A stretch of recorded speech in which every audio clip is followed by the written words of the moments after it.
합장하시고 나는 관세음보살 3번 하겠습니다. 나는 관세음보살, 나는 관세음보살, 나는 관세음보살. 오늘 전체적으로는 171회에 해당합니다. 그리고 이제 법화경의 마지막 품 28품 보현보살 곤발품은 두 번째 시간에 해당합니다.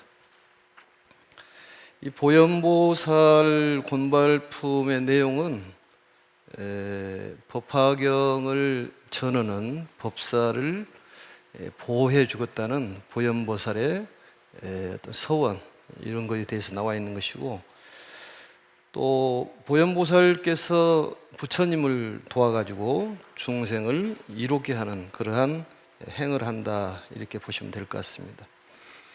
또 부처님께서는 우리들의 삶을 과거보다도 현재가 더 행복하고, 또 현재보다도 미래가 행복하기를 바라는 그런 마음으로 최고의 경전인 법화경을 우리에게 설해 주신 겁니다. 또한 법화경을 만나는 공덕은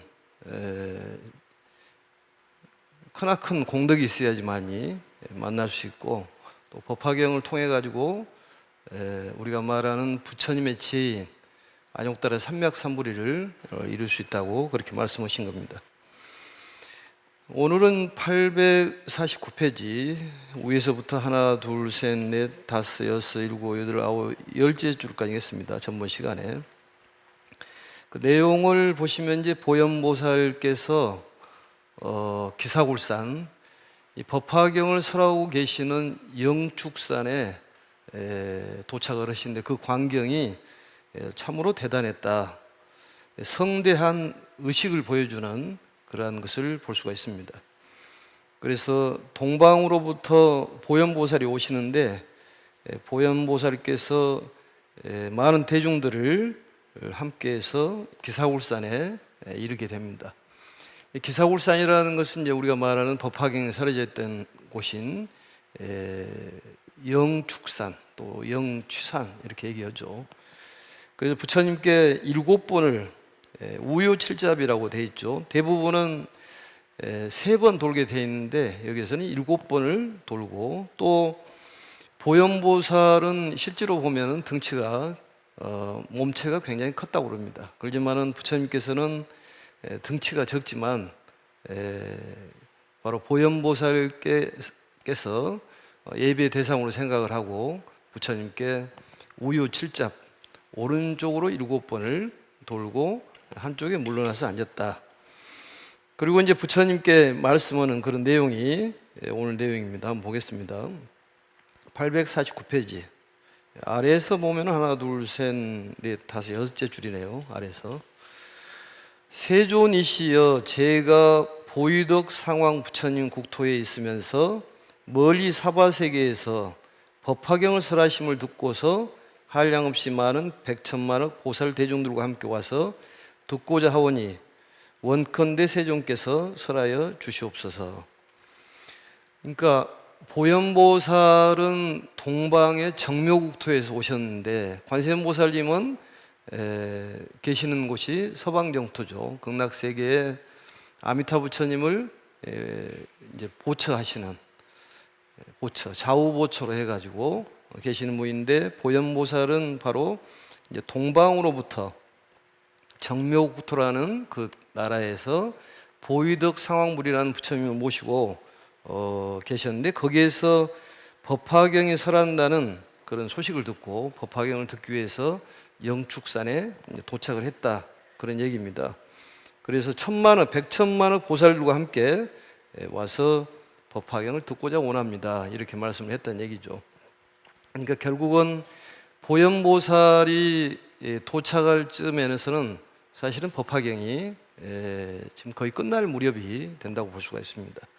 그래서 항상 두 부처님이 등장을 하는데, 우리가 보면은 문수, 보현, 또 우리가 보면 관음 지장이나 또 내지는 관음 대세지, 관음 세지보살, 양대보살인데, 바로 문수보살은 지혜를 상징하는 것이죠. 보현보살은 행을 상징하는 것이고, 그래서 법화경을 보면 문수보살이 처음 등장을 하고 자비의 상징인 미륵보살님이 등장을 하고 행을 상징인 보현보살로 마무리가 됩니다.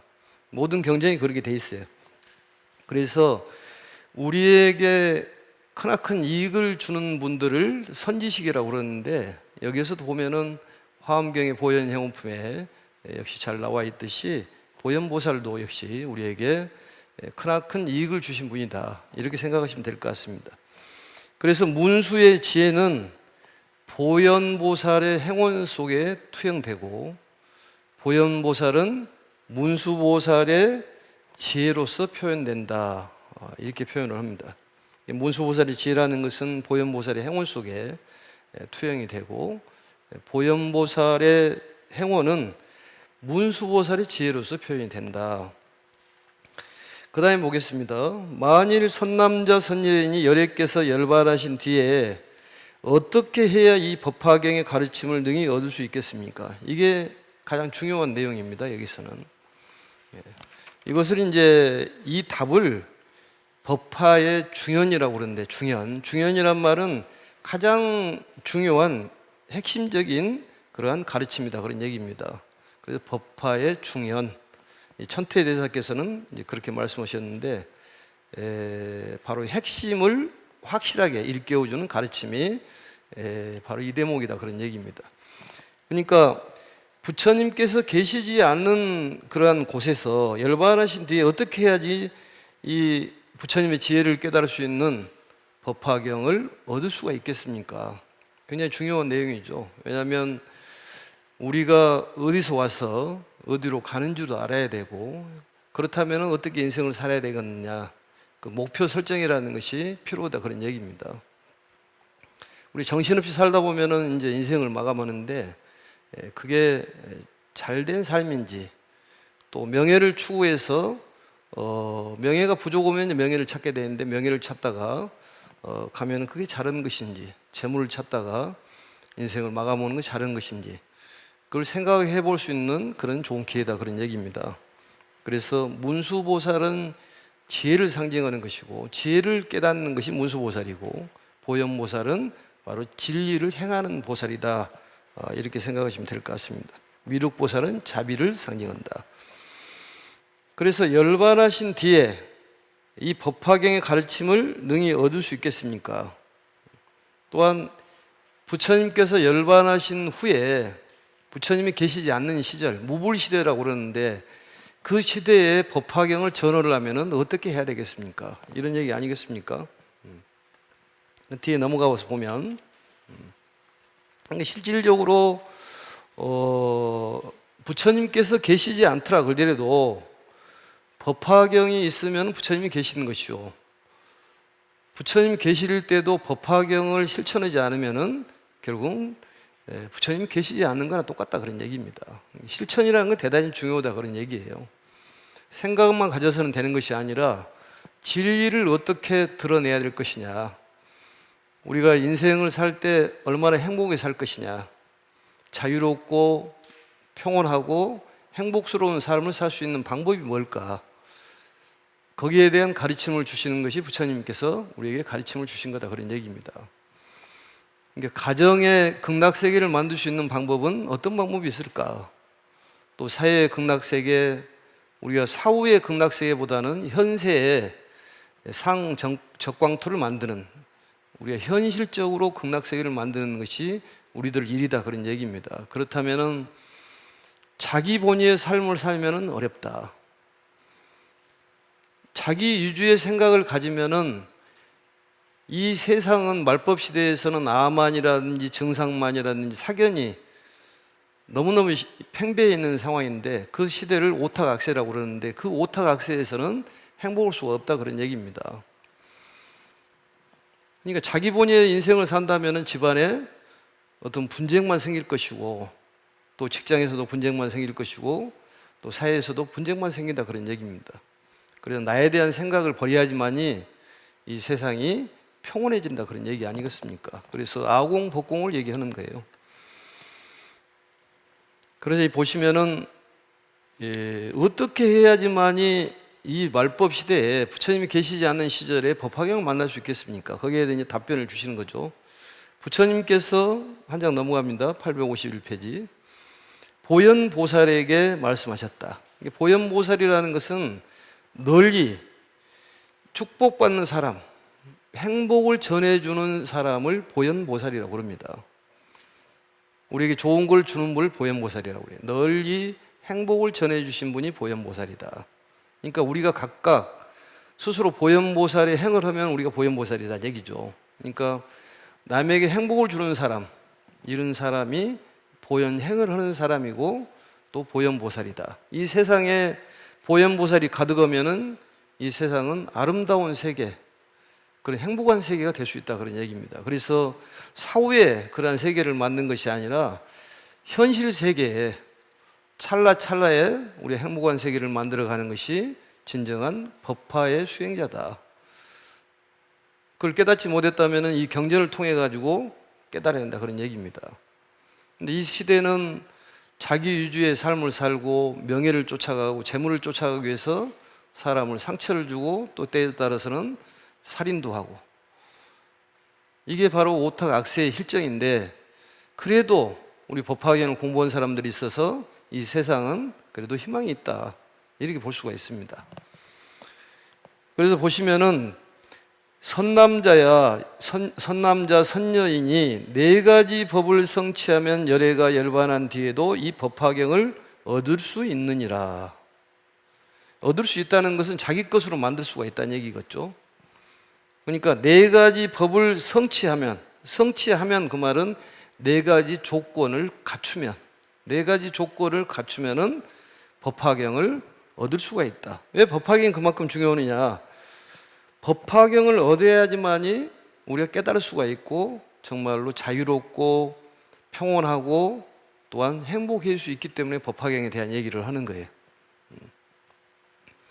84,000의 법문 중에서 부처님의 가르침이 약 한 3,000여 부 된다고 그러는데, 거기에서 최고의 가르침인 부처님의 가르침인 정수라는 것이 바로 법화경이에요. 그건 누구든지 부정할 수 없는 얘기입니다, 그 얘기가. 그래서 이 법화경을 공부하고 있다는 것은 얼마나 우리가 행복하고 또 행운이 있는 사람이냐, 이것을 깨달아야 한다, 그런 얘기입니다. 그러한 인연이 있어야지만이, 법연이 있어야지만이 새로운 삶을 살 수 있을 것 아니겠습니까? 못 모르고 살다가 인생 마감치면 뭐냐고 말이죠. 아무 보람도 없습니다, 그게. 그래도 새로운 생각을 해보고 인생을 어떻게 살아가야 될 것인가, 이러한 생각을 해보고 사는 것이 얼마나 중요하냐고 말이죠. 사실은 수능 기도보다 훨씬 중요합니다. 수능자는 수능 기도가 중요하겠지만은 그것도 이제 몇 개월이죠, 그게. 실질적으로 우리의 인생을 어떻게 살아갈 것인가, 이게 굉장히 중요한 얘기죠.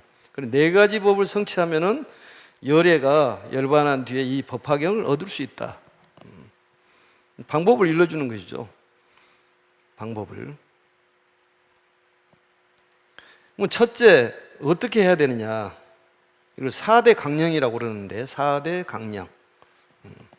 이것을 법화의 중연이라고 그럽니다. 그러니까 제일 중요한 그런 내용이다, 그 말이죠, 법화경에서. 첫째는 모든 부처님들께 혼염하시는 바가 되어야 하고, 둘째는 모든 덕의 근본을 심어야 하고, 셋째는 정정치에 들어가야 하고, 넷째는 모든 중생을 구제하려는 마음을 내야 하느니라. 선남자 선여인 이렇게 네 가지 법을 성취하면 열애가 열반한 뒤에도 반드시 이 경을 만나게 되리라. 네 가지 법을 갖추면은 부처님 계시지 않는 무불시대라 하더라도 바로 법화경이 부처님의 가르침이니까 법화경이 있는 곳이 부처님이 계시는 곳이다, 그 말이죠. 네 가지 법이라는 것이 왼쪽에 보시면은 네 가지. 불고 보현보살 하시되, 부처님께서 보현보살한테 고하시기를 약 선남자 선여인이 성취사법하면, 선남자 선여인이 네 가지 법을 성취하면은 열의 멸후에 부처님께서 멸도한 후에 당득시 법화경하리라. 이와 같이 법화경을 얻을 것이다. 일자는 첫 번째는 위재불혼염이다. 재불혼염. 위하여 그 말이죠. 모든 부처님께서 보호하는 그런 생각을 가져야 된다 그 말이죠. 재불혼염이 돼야 된다는 얘기입니다. 재불혼염. 이건 재불혼염은 부처님께서 우리를 보호해 주시는 것이기 때문에 우리가 그와 같은 보호를 받을 만한 그러한 실천력이 따라야 된다 그 말이죠. 그래서 이것은 자력신앙이라고 보는, 자력수행이라고 보는 것이 아니라 타력수행이라고 봅니다. 타력수행. 우리의 자력수행, 타력수행 이렇게 보듯이 이것은 바로 타력수행에 해당하는 것이죠.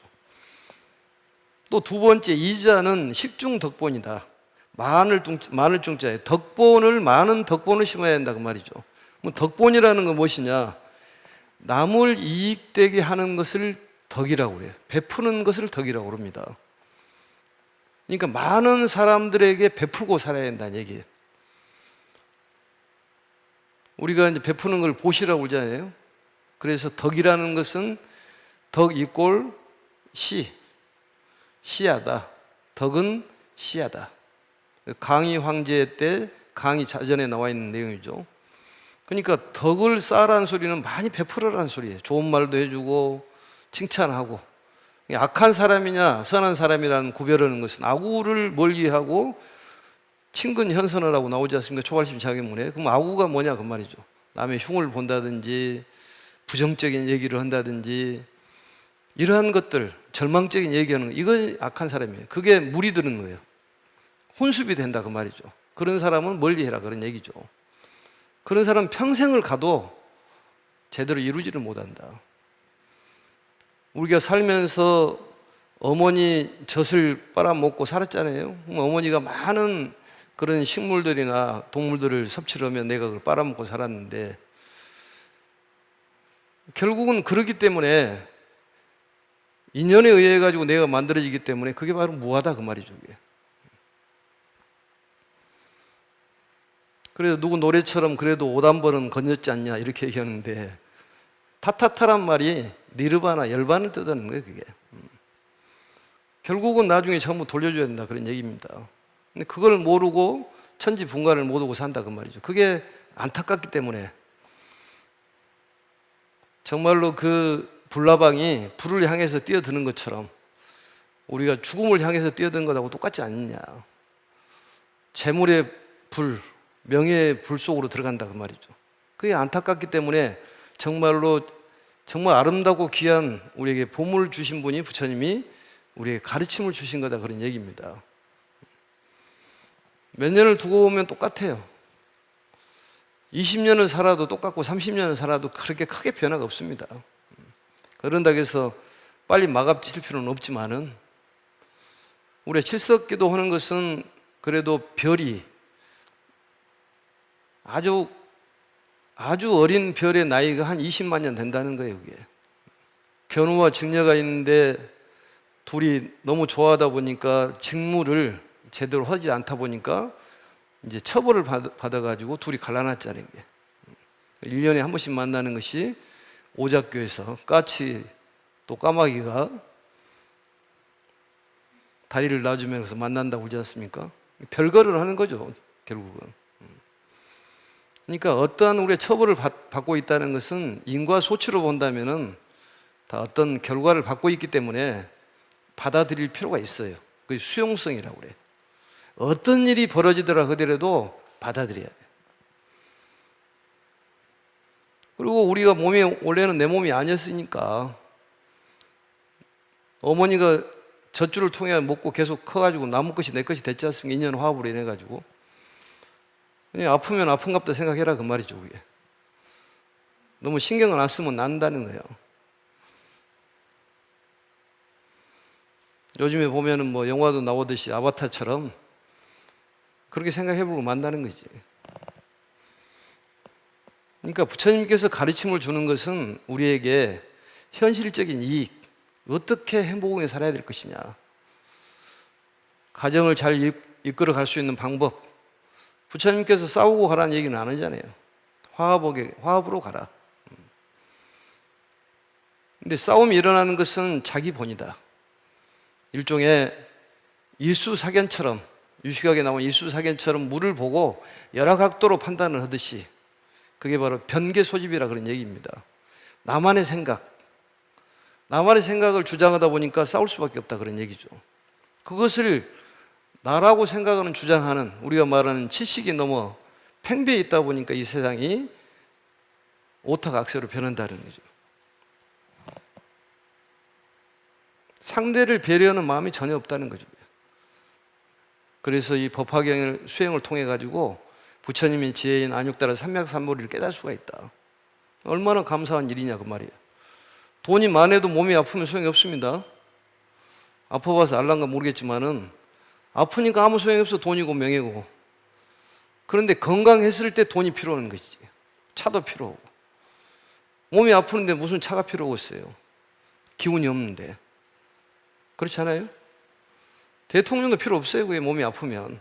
그래도 건강이 끝나면은 다 끝나지만은 그보다 더 중요한 것은 무엇이냐? 우리가 말하는 몸도 굉장히 중요해요. 그렇지만 마음이라는 것도 중요하다. 둘 다 중요한 거예요. 그게. 몸이 상처가 나면은 어느 정도 시간이 나면은 상처는 치료가 됩니다. 그렇지만 마음의 상처는 오래가. 그 마음을 상처의 치료를 하고 좋은 곳으로 돌리는 방법이 뭐냐? 부처님의 법식을 해야 된다 그 말이죠. 법식을. 가르침을 드셔야 돼.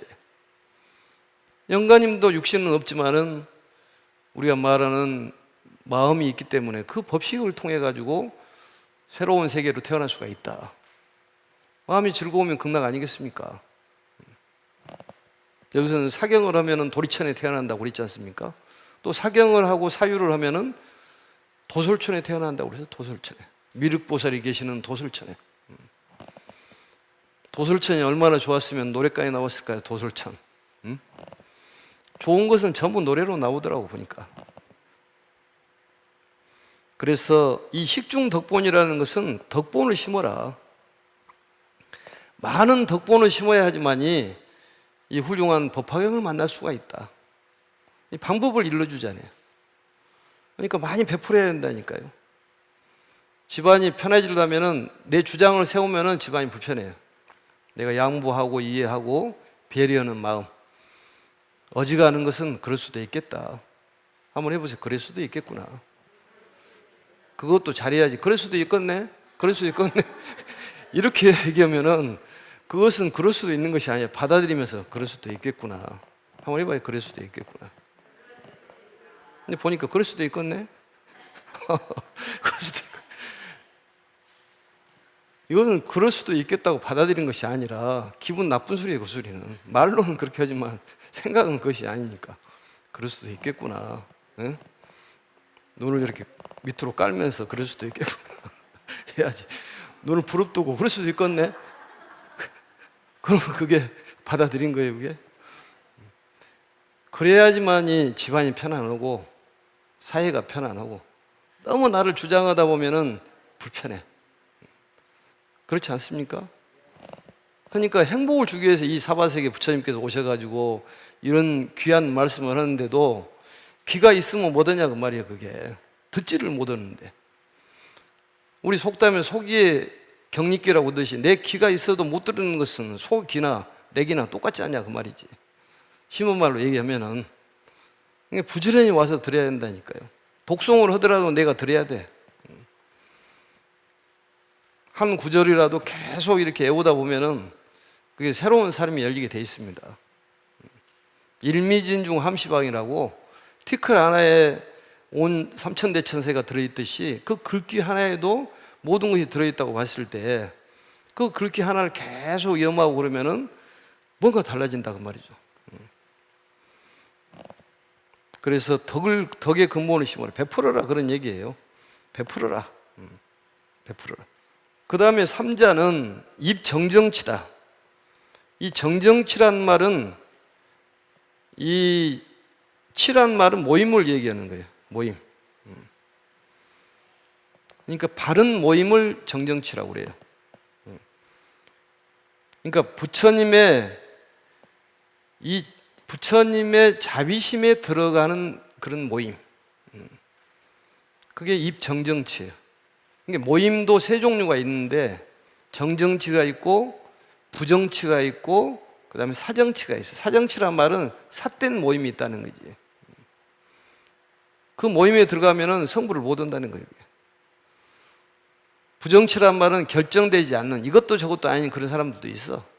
절에 다니면서도 이게 긴가민가 이런 사람들, 알 수가 없는 사람들, 그건 부정치라고, 그런 모임. 근데 우리는 모임을 정정치에 들어가야 된다 그 말이죠. 바른 모임에 들어가야 된다는 얘기입니다. 그게 중요해요.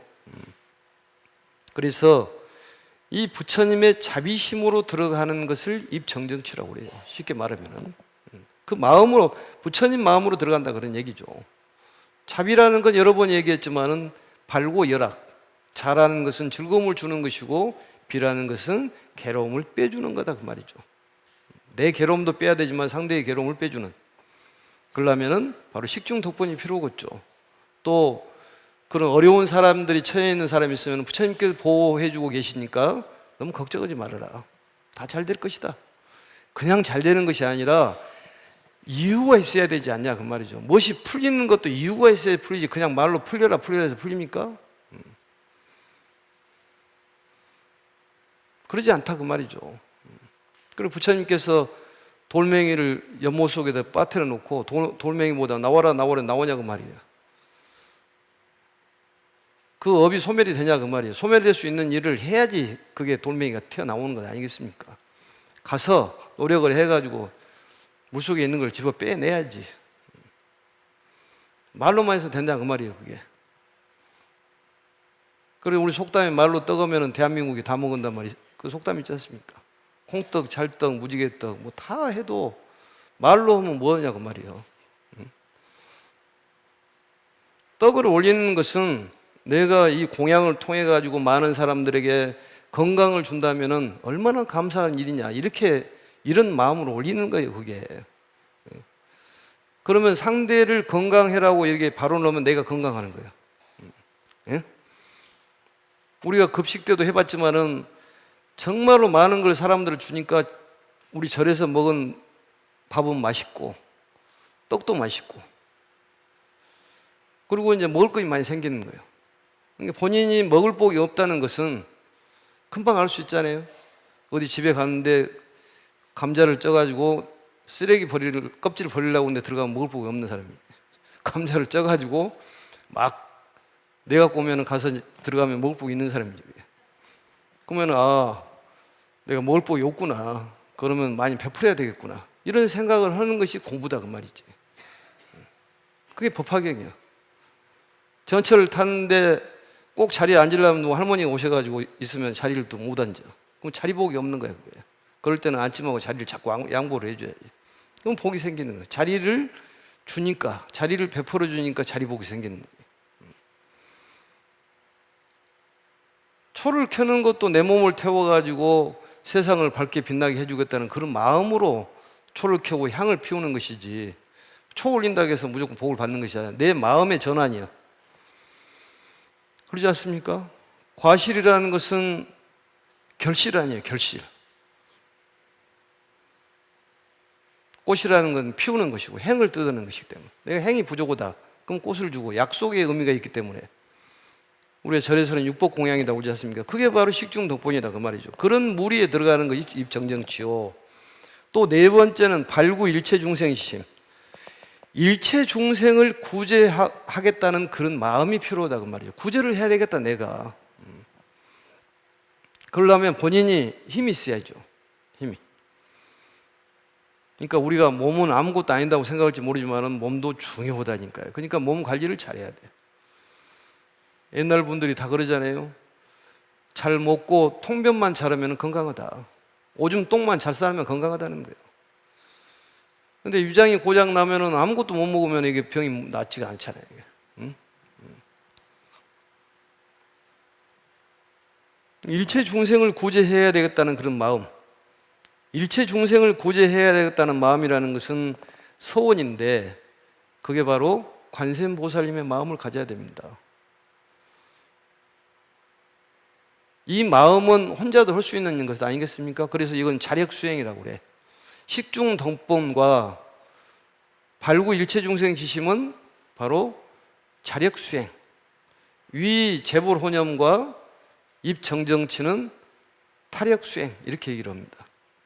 그러니까 본인이 그런 마음을 먹는 것은 자력으로 할 수 있다는 거예요. 그게 자꾸 마음을 먹어서 내가 나보다 어려운 사람이 있으면 구제를 해줘야 되겠다, 이런 마음, 그런 마음이 있어야 한다, 그런 얘기입니다. 그래서 차별심 없는 구제하는 마음, 차별심 없이 구제의 마음을 바로 발구일체중생지심이라고 그런다, 그 말이죠.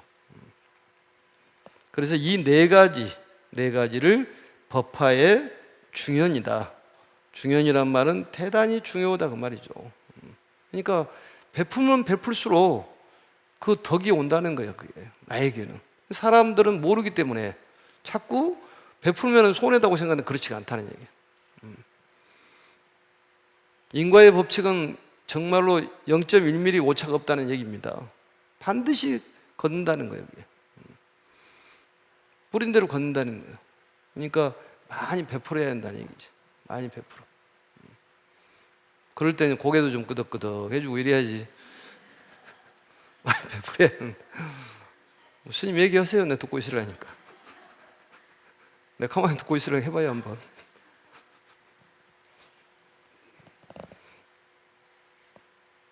그래서 이 네 가지 법을 바로 네 사법을 성취하면, 사법을 갖추면, 성취한다면 이해가 잘 안 될 수도 있으니까 네 가지 법을 갖추면은 바로 부처님 계시지 않더라 그러더라도 네 법을 성취하면은 열의 묘루에 필득식양이다. 반드시 이 법화경을 얻어가지고 정말로 자유롭고 평온하고 행복한 세계, 자평행이라고 그랬죠. 자평행, 자평행, 자유롭고 평화롭고 행복한 삶을 살 수가 있다. 살지인, 항상 살려주고 지켜주시고 보호해준다는, 인도해준다는 그런 믿음, 그래야지만 재불 혼념을 부처님께서 보호를 해주신다니까요. 네 가지 법을 성취하면은 안육따라 삼맥삼보를 이룰 수가 있다. 부처님 계시지 않더라 그더라도. 얼마나 중요한 말입니까? 그때 보겠습니다. 그때 보현보살이 부처님께 살이었다 말씀했다, 그 말이죠. 세존이시여, 후 500세의 탁하고 악한 세상에서 경전을 받아 지니는 이가 있으면 제가 마땅히 수화하여 재앙을 없애고 편안함을 얻게 하고, 약점을 찾아도 그 기회를 얻지 못하게 하오리다. 또한 마왕이나 마왕의 아들, 마녀 마왕의 백성이나 마귀에 사로잡힌 자나 야차, 나찰, 구반다, 비사사, 길자, 부단나, 유다라 등 사람들을 괴롭히는 온갖 무리들이 이 기회를 얻지 못하게 하오리다. 보현보살이 이 법화경을 수행하는 자를 바로 수호하는 그런 책임이 있지 않습니까? 이 마왕부터 쭉 해가지고 하는 것은 뭐라면 12가지의 사람을 힘들게 하고 괴롭게 하는 그런 무리들입니다. 12가지예요. 쉬어보면 12가지입니다. 그래서 후 500세란 말은 예전에도 얘기했지만은 바로 정법시대, 상법시대, 말법시대, 2000년 이후를 말법시대라고 그러는 거예요. 그리고 부처님께서 열반하신 후 500년을 바로 해탈경고시, 그때는 무조건 해탈했다 그 말이죠. 그래서 500년에서 1000년까지를 선정경고시, 그때는 수행자가 많이 나타났다. 그리고 정법시대에서는 교학과 수행과 깨달은 자가 있었는데, 상법시대에서는 교학과 수행은 있는데 깨달은 자가 없었다. 그래서 상법시대에서는 바로 다문경고, 많은 경전을 보는 그런 시대가 다문경고고, 다조탑사경고, 바로 탑을 짓고 불상을 조성하는 그런 시대가 상법시대입니다. 그리고 이제 마지막에 2500년 그때 바로 이제 투쟁경고시, 이 시대가 투쟁의 시대예요. 싸움이 많다 그 말이죠. 종교적인 분쟁, 나라 간의 분쟁, 또 가정의 어떤 분쟁, 이런 것들이 많은 시절이 바로 이런 오탁악세. 오탁이란 말은 탁한 5가지 탁함, 겁탁, 견탁, 중생탁, 번뇌탁, 바로 명탁, 이 5가지. 그리고 오탁악세. 이 오탁악세에 바로 이 경전을 받아 지니는 이가 있다면은 이 보현보살께서 수호하겠다, 보호하고 지켜주겠다. 그리고 재앙을 없애고 편안함을 얻게 해주겠다. 재앙을 없애준다 그 말이죠. 우리가 말하는 삼재팔란, 삼재, 재앙이 있다 그 말이죠. 재앙을 없애주겠다는 얘기예요. 재앙을 없애주겠다. 그러니까 우리가 힘들고 어려운 것들이 전부 재앙 아니겠습니까? 그래서 백중 이 시즌에는 영가님들 위해서 많은 출판을 해가지고 인경불사를 해서 인경불사에 총력을 기울여가지고 영가님을 위해서 해준다면은 그게 큰 공덕을 지어주는 거다 그 말이죠. 그게 바로 나를 이롭게 하는 거예요. 왜냐? 남을 위해서 써주든지 남을 시켜서 쓰든지 내가 직접 쓰든 간에 공덕이 있다 그 말이죠. 그래서 많이 전달해야 한다 그런 얘기입니다. 그걸 선다란이라고 그래요.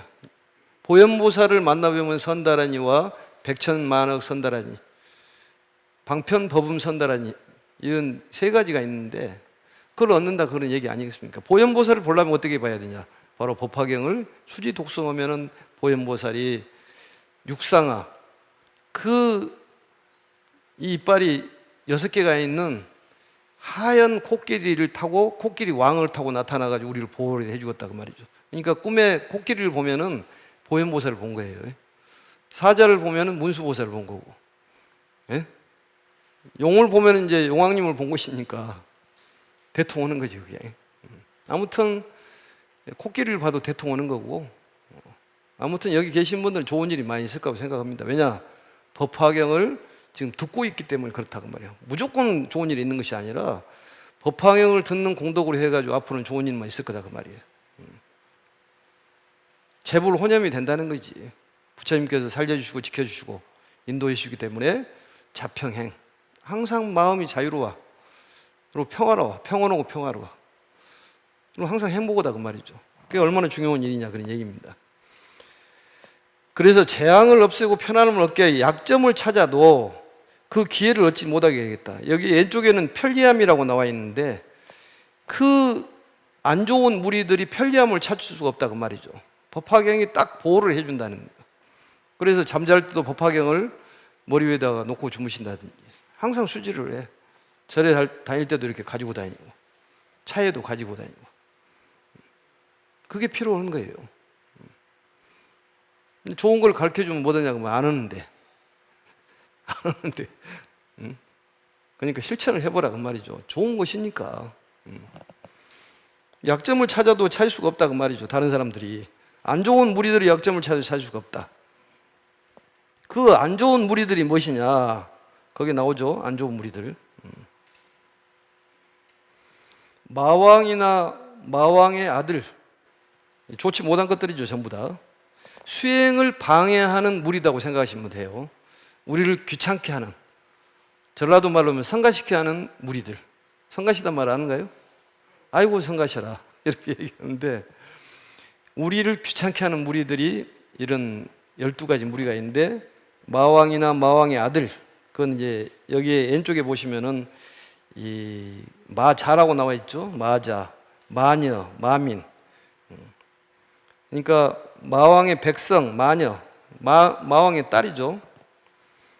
백성이나 마귀에 사로잡힌 자, 마귀에 사로잡힌 자가 결국은 이 빙의죠. 그게 빙의, 마귀에 사로잡힌 자나 야차, 야차는 흡혈귀라고 그러죠. 사람의 피를 빨아먹는 흡혈귀. 나찰은 식인귀, 사람을 잡아먹는 귀신. 구반다, 구반다는 살아있는 동물의 피라진 살코기를 먹는다 그 말이죠.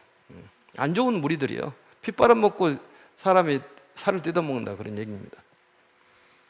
그 다음에 비사사, 비사사는 시체를 일으켜가지고 이렇게 세우는, 요즘 말하는 좀비를 막 일으켜가지고 하는 그런 무리들. 그러니까 옛날에도 그런 무리들이 있었어요. 좀비가. 요즘만 나온 것이 아니라. 할로윈 그 때문에 많이 죽었잖아요. 그게. 그러니까 그 무리에 들어가면은 죽을 수가 있는 것이지. 공부를 안 하니까. 그런 무리들은 친해지면 안 된다는 거지. 왜 쓸데없이 그런 모습을 하고 그런 난리를 하냐고 말이야. 죽을 짓거리를 하는 거지 그게. 우리는 그걸 알았기 때문에 하지 말라고 말이야. 그런 무리에 자꾸 이런 그런 사정치 모임에 들어가지 말아라 그 말이죠. 그런 무리는 피해야 되는 거. 그건 장난으로도 안 좋은 겁니다. 그것은. 예? 귀신놀이 하는 건 안 좋은 거예요. 그게. 돌아가신 분이야 정말로 참으로 안타깝고 그게 명복을 빌어야 될 일이지만은 앞으로는 그런 일 하지 말아야 된다는 얘기예요. 너무 애국꽃을 쉽게 받아들이는 거예요. 그러면 안 되는 거예요. 그게 바로 이런 예전에 부처님께서도 이런 얘기를 했어요. 법화경 공부한 사람은 그런 데 안 간다는 거지. 그리고 길자. 길자라는 것은 송장을 먹는 그런 귀신들. 또 부단나. 이것도 이제 안 좋은 귀신들입니다. 사람의 몸에 붙은 귀신들.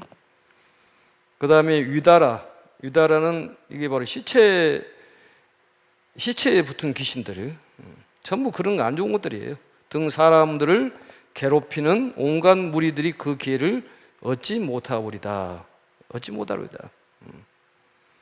그러니까 이 말한 것은 우리가 말하는 욕망들이라든지 또 배고픔, 기갈이라든지 공포, 게으름, 의혹 그런 번뇌들을 말하고 그러는 거예요. 그래서 그런 마장들이 끼지 않는다. 마장이 끼지 않는다. 우리를 힘들게 하는 것들이 끼지 않는다 그 말이죠. 그러니까 우리가 법화경을 공부를 열심히 하면은 만사 형통이 될 수밖에 없지 않냐 그런 얘기입니다. 그 근본적인 것을 해결해야지만 되지 않느냐. 그래서 사경하고 많은 사람들에게 법화경을 전하고 인경불사에 동참을 해야 됩니다. 그게 필요한 거예요. 그게 마지막에 부처님께서 최종적으로 얘기하는 것이 바로 법화의 중현이라는 거예요. 53선지 중에서 마지막이 보현보살이잖아요. 우리도 그러한 일을 힘써야 한다 그런 얘기입니다. 그래서 오늘 이렇게 해서 마치고 다음 시간에는 이제 이런 사람들 법화경을 이런 독송하는 사람들 보호해 주겠다는 그런 내용들이 나와 있는 것은 다음 시간에 하도록 하겠습니다. 관세음보살 해보겠습니다. 나는 관세음보살. 수고하셨습니다.